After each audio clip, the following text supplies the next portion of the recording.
ঐতিহ্যবাহী রাজশাহী কলেজের প্রশাসনিক ভবনের ডিজিটাল বোর্ডে নিষিদ্ধ ছাত্র সংগঠন ছাত্রলীগের বার্তা দেখা গেছে। ইতোমধ্যেই এর একটি ভিডিও সামাজিক যোগাযোগ মাধ্যমে ছড়িয়ে পড়েছে। এ নিয়ে কলেজ প্রশাসন সহ সারা দেশে ব্যাপক তোলপাড় শুরু হয়েছে। সামাজিক যোগাযোগ মাধ্যমে ছড়িয়ে পড়া ভিডিওতে দেখা গেছে বাংলাদেশ ছাত্রলীগ আবারও ফিরবে ভয়ঙ্কর রূপে, সাবধান লেখাটি স্ক্রল হচ্ছে।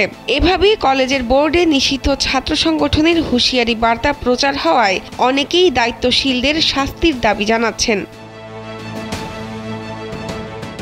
এই ভিডিও দেখে সোমবার সকালে রাজশাহী কলেজের প্রশাসনিক ভবনের সামনে জড়ো হন কলেজ শাখা ছাত্রদলের নেতাকর্মীরা।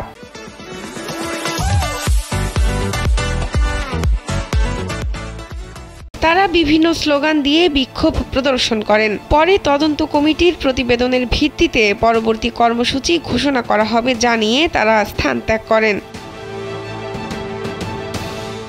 রাজশাহী কলেজের অধ্যক্ষ অধ্যাপক মোহাম্মদ জহুর আলী জানান, রোববার বিকাল ৫টা থেকে ডিজিটাল বোর্ডে ওই লেখাটি দেখা গেছে বলে তিনি জেনেছেন। ৫টা ২০ বিষয়টি জানতে পেরে তিনি বোর্ডটি বন্ধ করে দেন। এই ঘটনায় নগরের বোয়ালিয়া থানায় জিডি করা হয়েছে।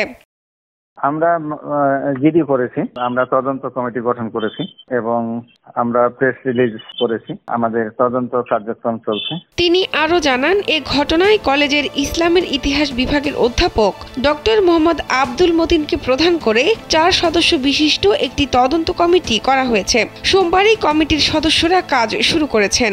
৭ কার্যদিবসের মধ্যে তদন্ত শেষ করে সুপারিশ সহ প্রতিবেদন জমা দেওয়ার জন্য কমিটিকে বলা হয়েছে। তদন্ত প্রতিবেদন অনুসারে তারা ব্যবস্থা নেবেন, পাশাপাশি পুলিশ আইনগত ব্যবস্থা নেবেন বলেও জানান তিনি। শাহনাজ পারভিন, কালবেলা।